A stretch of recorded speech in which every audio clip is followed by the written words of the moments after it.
أعوذ بالله من الشيطان الرجيم بسم الله الرحمن الرحيم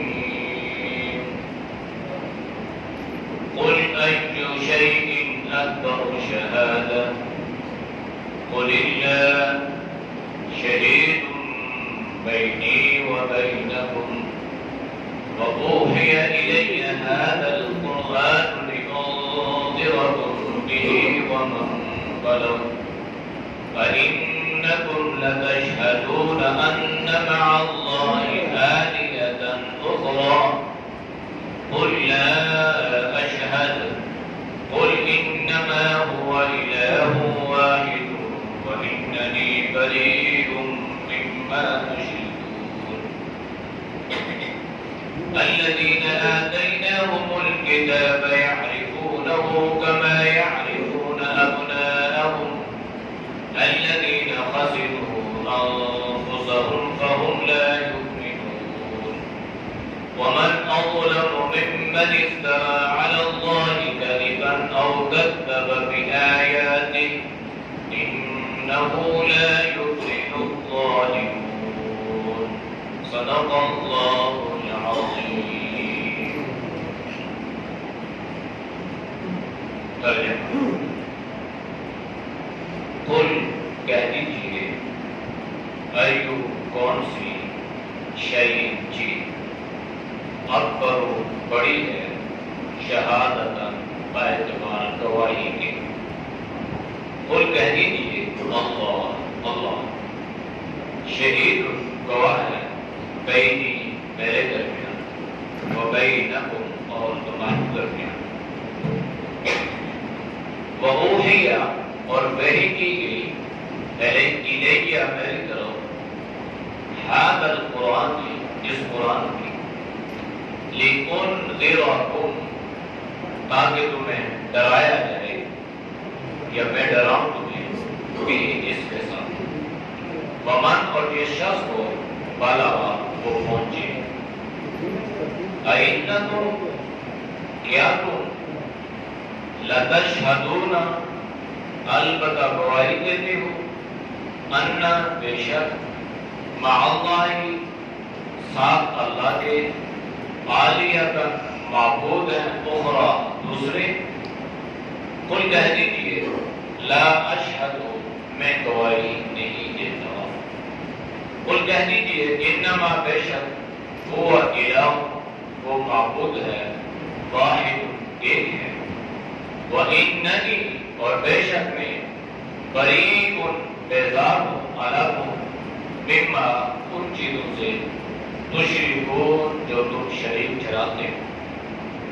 الذین آتیناہم الکتاب ہم نے انہیں دی کتاب یعرفونہ جانتے ہیں یا پہچانتے ہیں اس کما جس طرح یعرفونہ پہچانتے ہیں ابناءہم اپنے باپ دادا اپنی اولاد. الذین وہ لوگ خاسروا خسارے میں ہوئے نقصان کیا انفسہم اپنی جانوں کا فہم لا یؤمنون بس وہ ایمان نہیں لاتے. ومن اظلم اور اس شخص سے بڑا ظالم ممن افترا جو افترا باندھے بہتان باندھے علی اللہ اللہ پر کذبا جھوٹا او کذب یا جھٹلائے یا جھٹلاتا ہے بآیاتی اس کی نشانی ہو. انہ بے شک لا یفلح الظالمون فلاح نہیں پاتے ظلم کرنے والے. آیات کا ما قبل آیات کے ساتھ ربط اور تعلق یہ ہے کہ ما قبل آیات میں جناب نبی کریم صلی اللہ علیہ وسلم پر لگائے گئے اعتراضات کا اللہ نے ترتیب سے جواب دیا. چونکہ مشرکین مکہ نبی علیہ السلام کی نبوت کو تسلیم کرنے کے لیے تیار نہیں. اگر آپ آپ صلی اللہ علیہ وسلم کی نبوت کو تسلیم کرتے تو انہیں قرآن کریم کو اللہ کی سچی کتاب ماننا پڑتا، لہذا اس کے لیے انہوں نے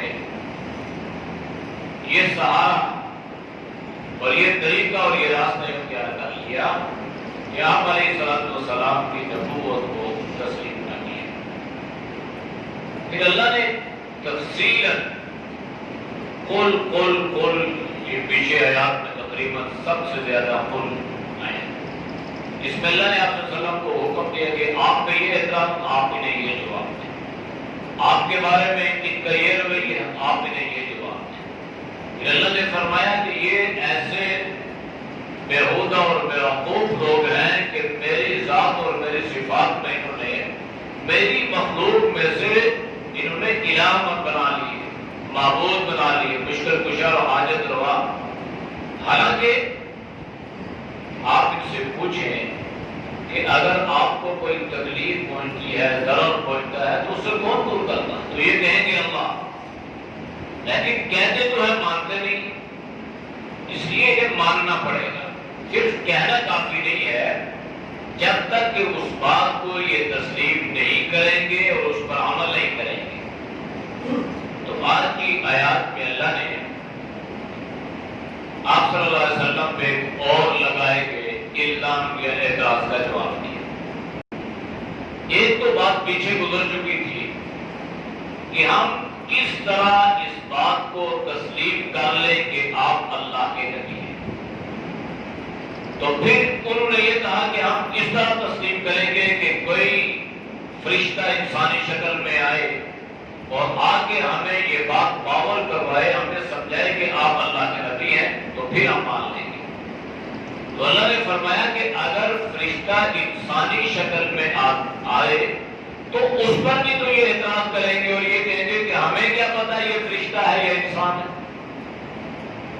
لہذا آج آپ صلی اللہ علیہ وسلم کو آپ پر یہ کہ ہمیں کیا پتا، ہمیں اس بات کا کیسے یقین آئے گا کہ آپ اللہ کے نبی ہیں، یا کسی نے اس بات کی گواہی دی ہے، ہمیں کسی نے بتلایا سمجھایا ہے کہ آپ اللہ کے، اور بتلائیں؟ تو اللہ نے آپ صلی اللہ علیہ وسلم کو فرمایا قل، آپ کہتے ہیں ایُّ شیء اکبر شہادہ، بھائی سب سے بڑی گواہی کس چیز کی ہے، سب سے بڑی گواہی کس ذات کی ہے؟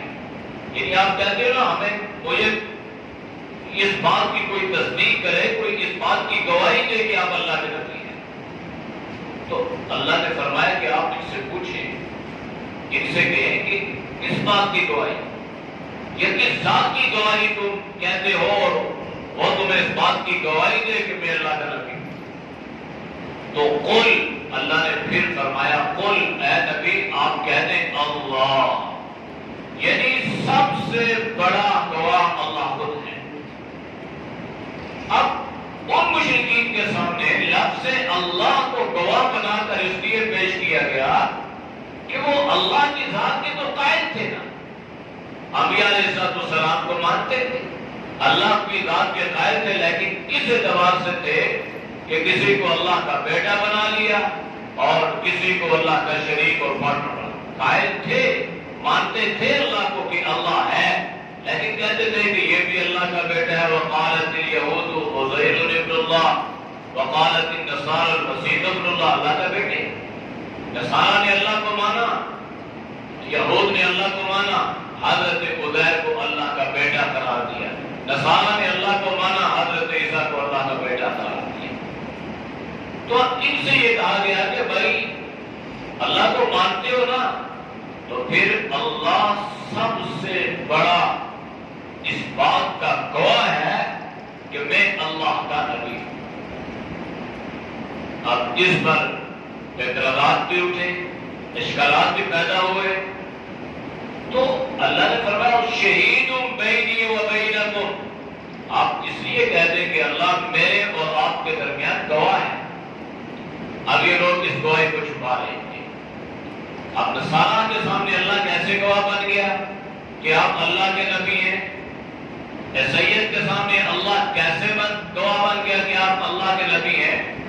اس لیے کہ تورات میں لکھا ہے کہ آپ صلی اللہ علیہ وسلم اللہ کے آخری نبی تھے، اور انجیل میں لکھا ہے، اور کتابوں میں لکھا ہے، زبور میں لکھا ہے، اور صحیفوں میں لکھا گیا ہے برملا، اور کسی نبی نے آ کر یہ تعلیم نہیں دی اور اپنی امت سے یہ نہیں فرمایا کہ میں آخری نبی ہوں، میرے بعد کوئی نبی نہیں آئے گا۔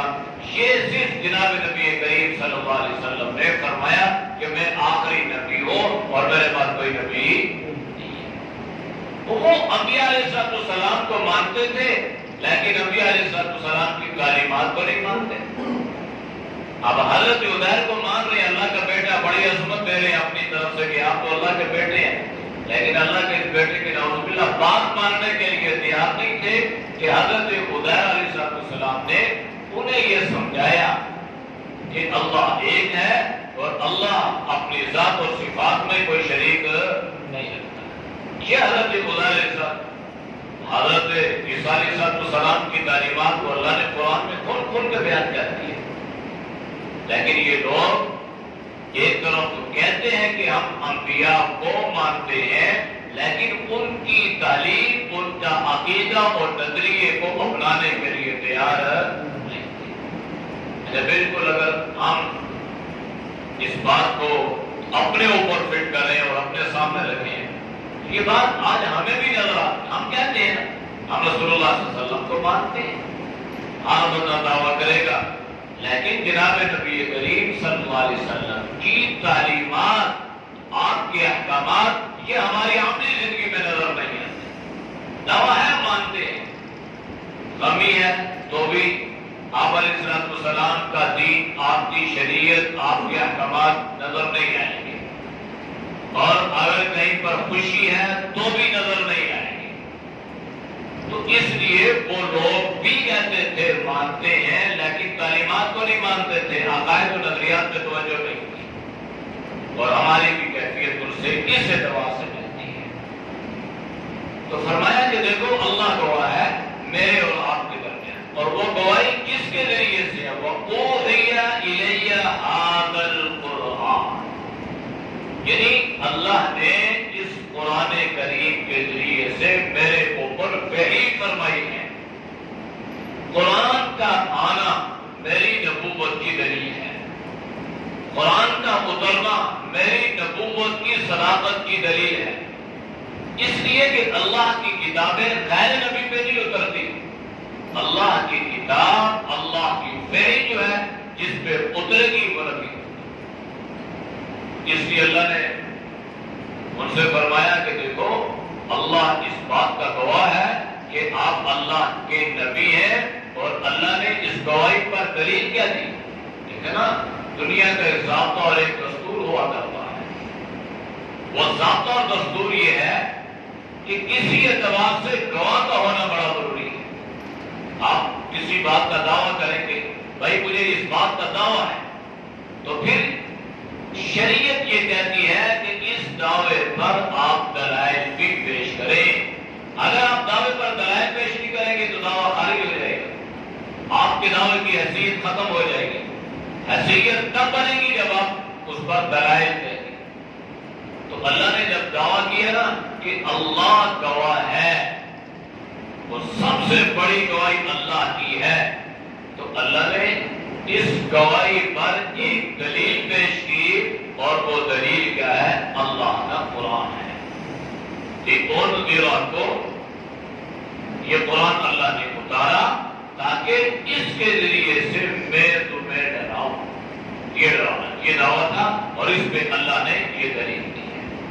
اب قرآن کریم کہ اللہ نے یہ بات بڑی اہمیت کے ساتھ بیان فرمائی ہے کہ تاکہ اس کے ذریعے سے تمہیں ڈرایا جائے۔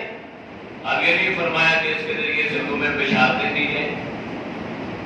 اب دو چیزیں ہوتی ہیں، ایک ہوتی ہے بشارت، خوشخبری، اور ایک ہوتی ہے وعید، کسی کو ڈرانا، کسی کو حالات سے آگاہ کرنا۔ تو یہ جو حالات سے آگاہ کرنا ہے نا، یہ بہت اہمیت جیسے آپ اپنی اولاد سے کہتے ہیں بھائی گھر سے باہر نہیں نکلنا، کیوں حالات خراب ہیں، کورونا ہے، آپ جلب منفعات کے لیے آپ انہیں کیا کر رہے ہیں، ڈرا رہے ہیں، سمجھا رہے ہیں، بھائی لڑائی ہو رہی ہے، گولی چل رہی ہے، نہیں جانا۔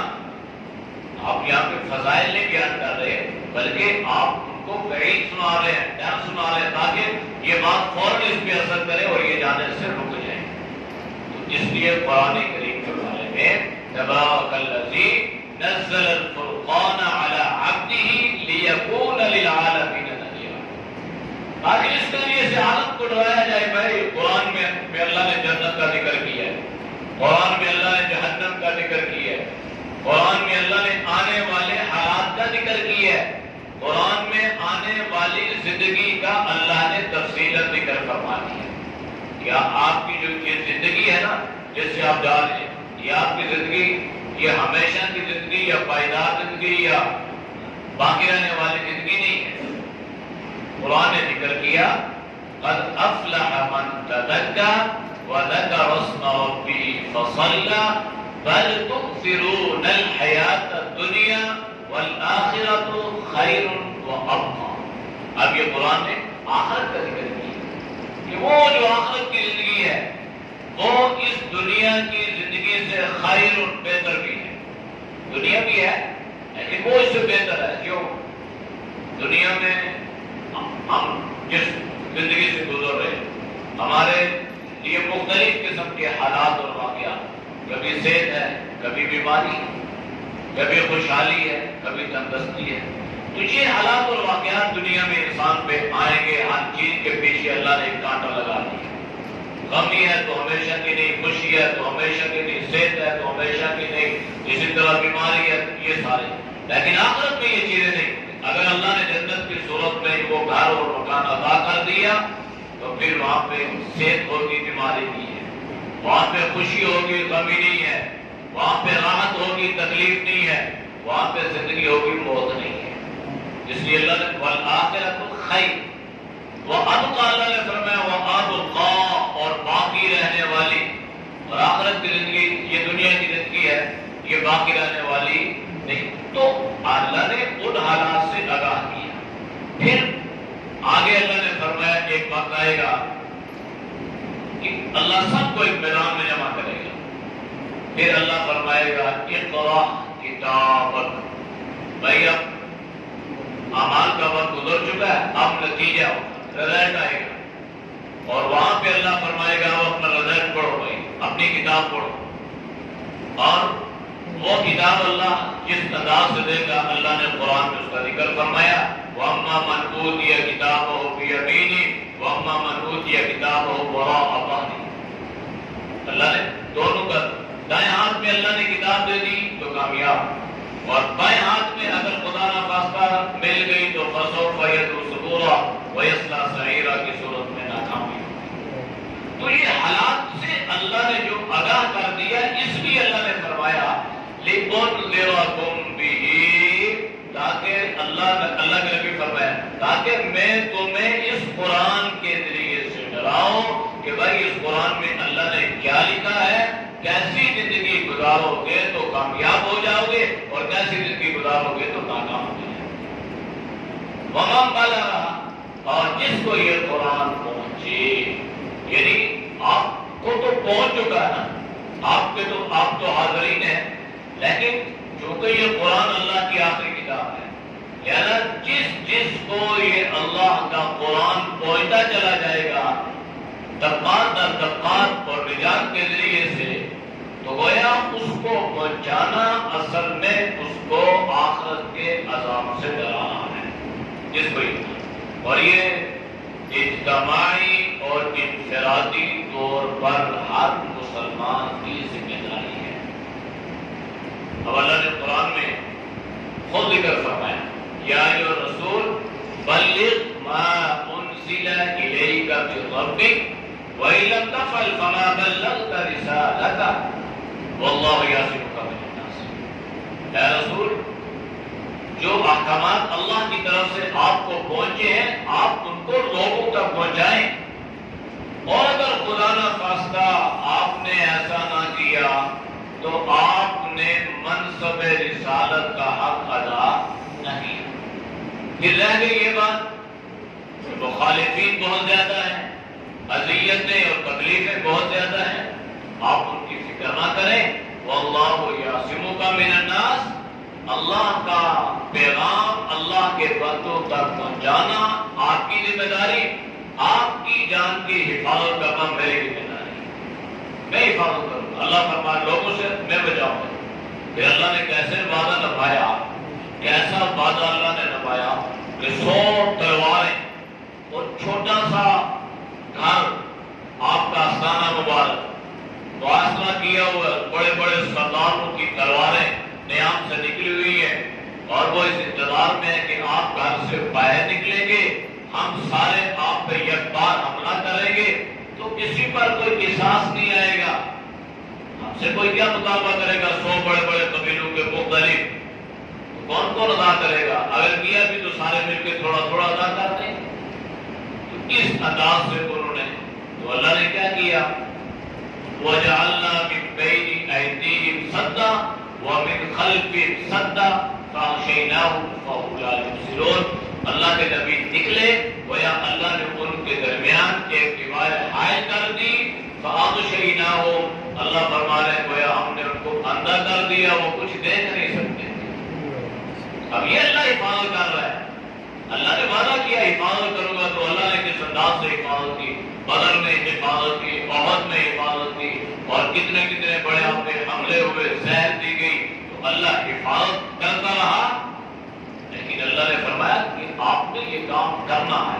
پھر آخری خطبہ اللہ کے نبی نے دیا، اور آخری خطبے میں آپ نے کیا ارشاد فرمایا کہ اللہ کا دین مکمل ہو چکا. الیوم اکملت لکم دینکم واتممت علیکم نعمتی. یہ نعمت اللہ نے پوری کر دی اور میں اس سے راضی ہو گیا.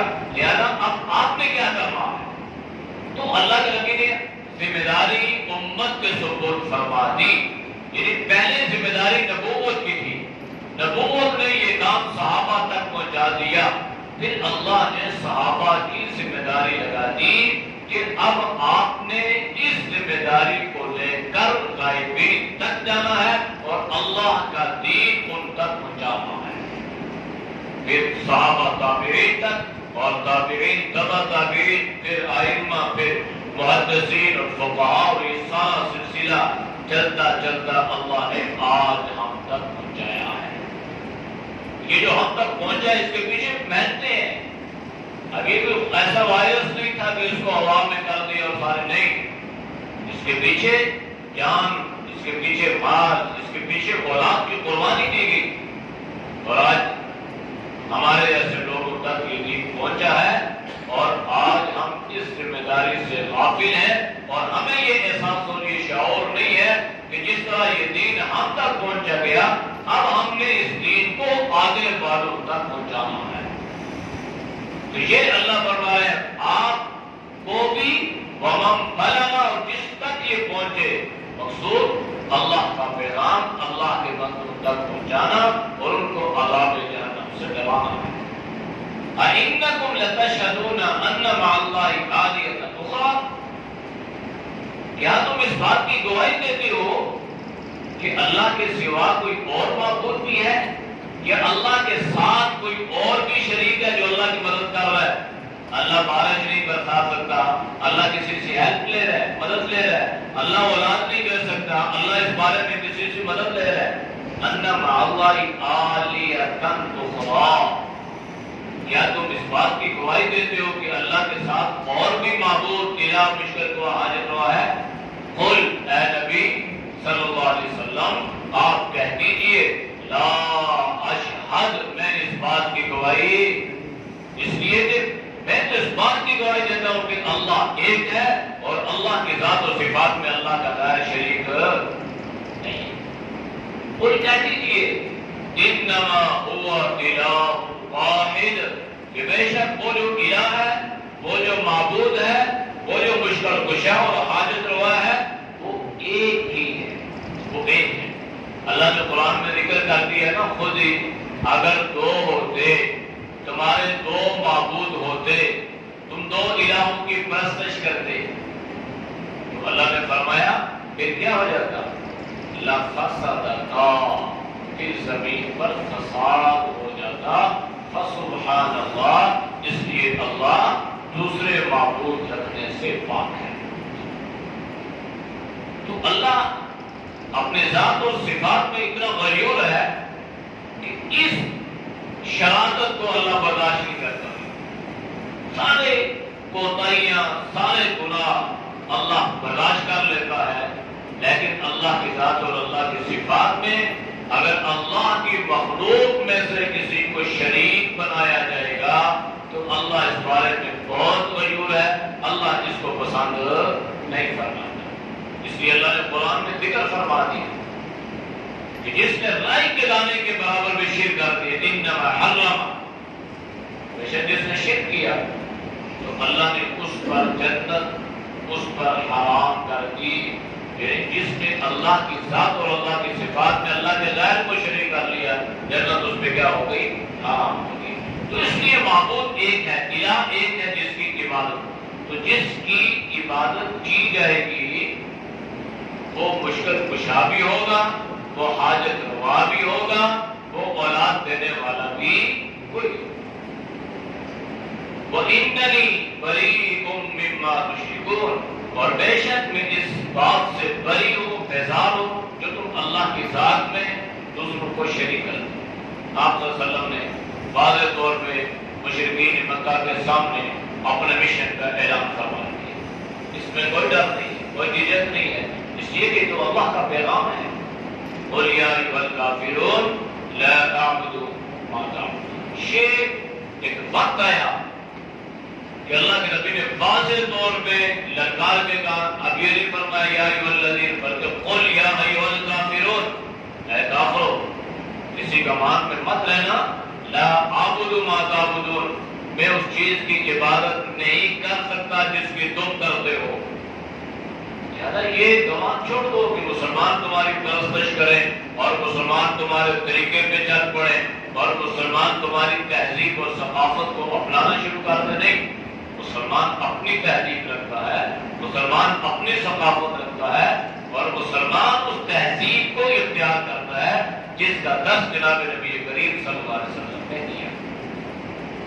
الذین، جو لوگ آتیناہم الکتاب، ہم نے انہیں کتاب دی، یعرفونہ، اس کو پہچانتے ہیں۔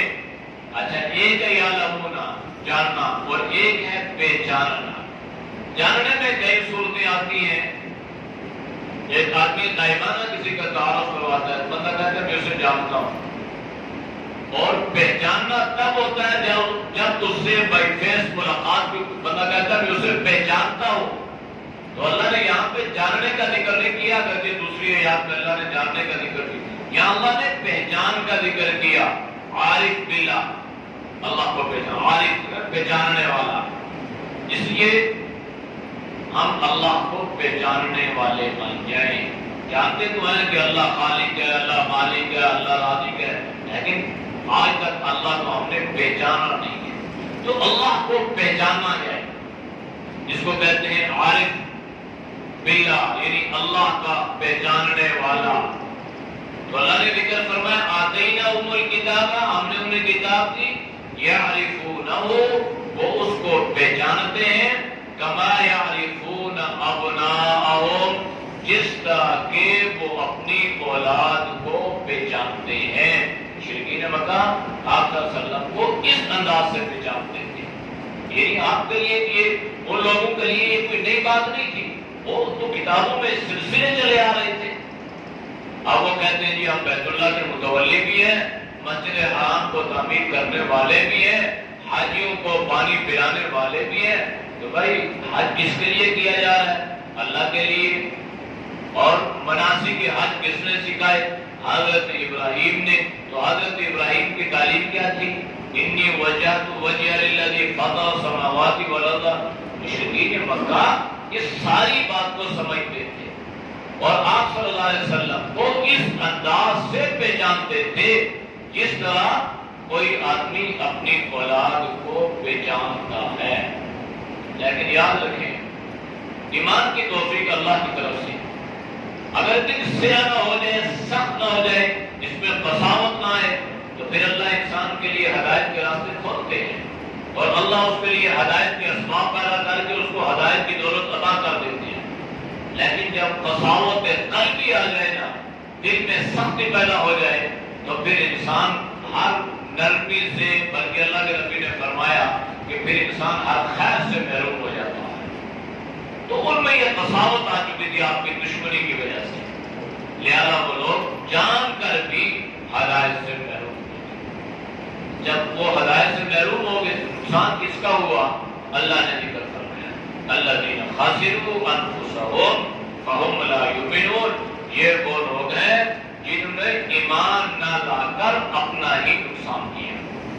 یعنی کوئی ایمان لائے گا تو اس کا فائدہ نہیں لائے گا، اپنا نقصان۔ کوئی ہدایت پہ چلے گا، اپنا فائدہ نہیں چلے گا، اپنا نقصان۔ اب ہم جو بیٹھے ہیں نا، نام میں آپ پہ نہ آپ مجھ پہ، ہم کسی پہ احسان نہیں کر رہے، کوئی کسی پر اس انداز سے احسان نہیں کر رہا۔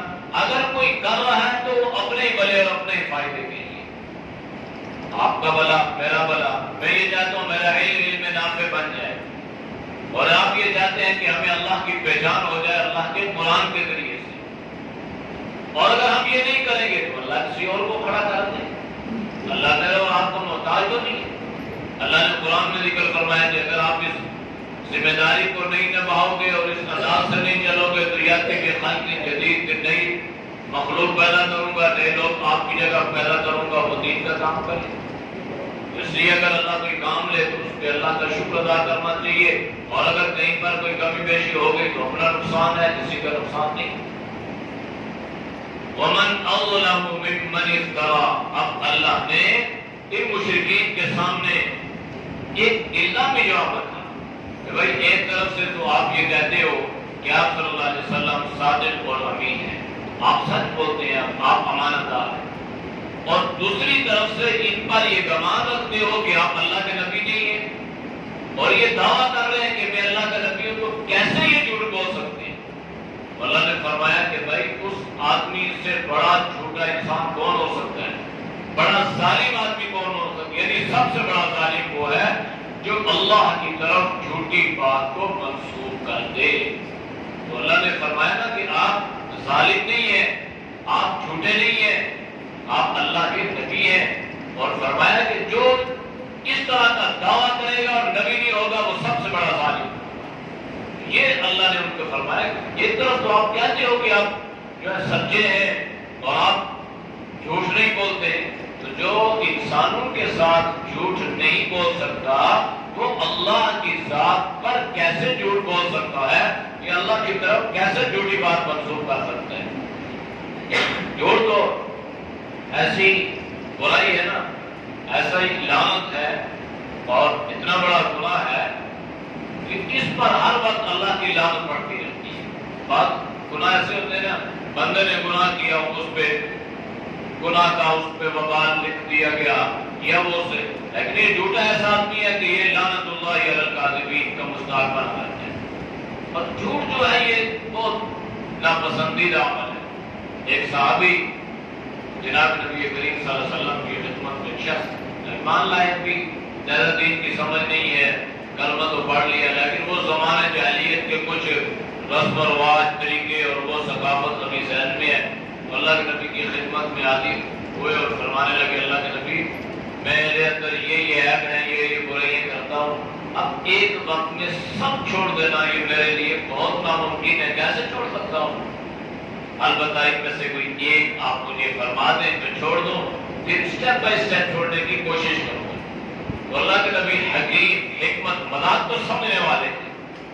اب آپ کو فوراً غصہ نہیں آیا کہ عجیب آدمی ہو، کلمہ پڑھ کے یہ کہتی ہو کہ میں سارے گناہ کروں گا، بے حیائی کروں گا، زنا کروں گا، شراب پیوں گا، مجھ سے رخصت مانگ رہے ہو، مجھ سے گویا اجازت مانگ۔ ہمارے یہاں سبھی بندہ ہوتا تو 100 سنا دیتا اور جھاڑ دیتا اور اس کو بجائے قریب کرنے کے اس کو دور کرتا۔ اللہ کے نبی نے کیا فرمایا؟ اچھا کوئی ایک جو ہے وہ چھوڑ دو گے؟ تو یا رسول اللہ ایک گناہ چھوڑ دو۔ تو اللہ کے نبی نے فرمایا اچھا ان سارے گناہوں میں سے ایک گناہ جھوٹ چھوڑ دو، جھوٹ چھوڑ دو۔ آپ ایک طرف شراب ہے، ایک طرف زنا ہے، بدکاری ہے، ایک طرف اللہ کے نبی نے فرمایا وہ چھوڑ دو، وہ چھوڑ، آپ نے فرمایا جھوٹ چھوڑ دو۔ انہوں نے وعدہ کر لیا ٹھیک ہے اللہ کے نبی جھوٹ نہیں بولو، چھوڑ دیا آج سے۔ اب جب وہ برائی کی طرف قدم جانے لگے تو دل میں من میں یہ خیال پیدا ہوا کہ اگر اس گناہ کو کرنے کے بعد میں آپ کی خدمت میں حاضر ہوگا تو اللہ کے نبی نے اگر مجھ سے پوچھ لیا کہاں سے آئے ہو تو کیا جواب دوں گا، کیا کر کے آئے ہو تو کیا جواب دوں گا، کیا پی کے آئے ہو تو کیا، یعنی کرتے کرتے اس سچ کی وجہ سے اور جھوٹ چھوڑنے کی وجہ سے اللہ نے ان کو سارے گناہوں سے ایک دم بچا لیا۔ اب یہ نہیں ہے جھوٹ چھوڑا تو شاہ نہیں، وہ کروے دریا پیدا ہوا، تڑپ پیدا ہوئی، لیکن اگر میں جاؤں گا تو مجھے جھوٹ تو نہیں بولنا، سچ بولنا پڑے گا۔ تو آپ صلی اللہ علیہ وسلم کی مجلس میں اور پاکیزہ مجلس میں کیسے یہ کہہ دوں گا کہ اللہ کے نبی میں وہاں سے آیا اور یہ کر، یہ تو بڑی آر اور شرمندگی کی بات ہے۔ تو اس سچ کی برکت سے اللہ نے سارے گناہوں سے حفاظت کر لی، اور ہم سچ کو چھپانے کے لیے رات جھوٹ بولتے ہیں، پھر بھی اس کا کون سے رنگ کچھ نہیں۔ تو فرمایا کہ یہ اللہ کی طرف چھوٹی بات منسوخ کرنا یہ سب سے بڑا ظالم ہے، اور کذب بآیاتی، یہ جھوٹ یہ ہے کہ جو اللہ کی آیات کو، اللہ کی نشانیوں کی تکذیب کرے، جو ایسا کرے گا انہ لا یفلح الظالمون، بے شک وہ فلاح نہیں پائے گا۔ اعوذ باللہ من الشیطان الرجیم، بسم اللہ الرحمن الرحیم، قل أي شيء أكبر شهادة قل الله شهيد بيني وبينكم وأوحي إلي هذا القرآن لأنذركم به ومن بلغ أئنكم لتشهدون أن مع الله آلية أخرى قل لا أشهد قل إنما هو إله واحد وإنني بريء مما تشركون الذين آتيناهم الكتاب يعرفونه كما يعرفون أبناءهم الذين خسروا أنفسهم فهم لا يؤمنون ومن أظلم ممن افترى على الله كذبا أو كذب بآياته إنه لا يفلح الظالمون۔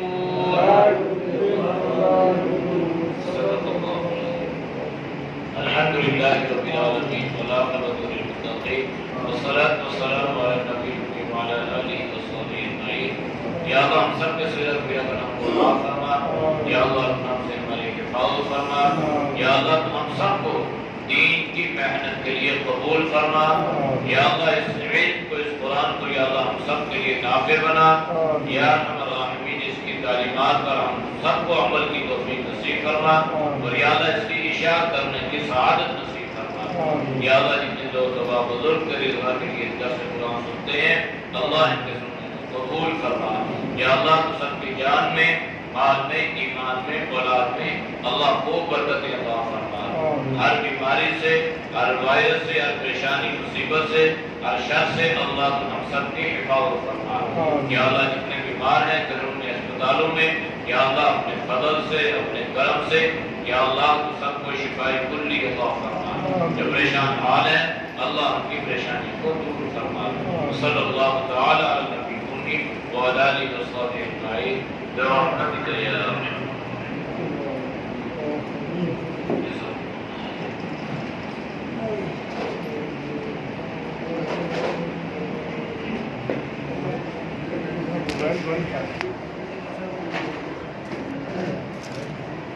لے لیں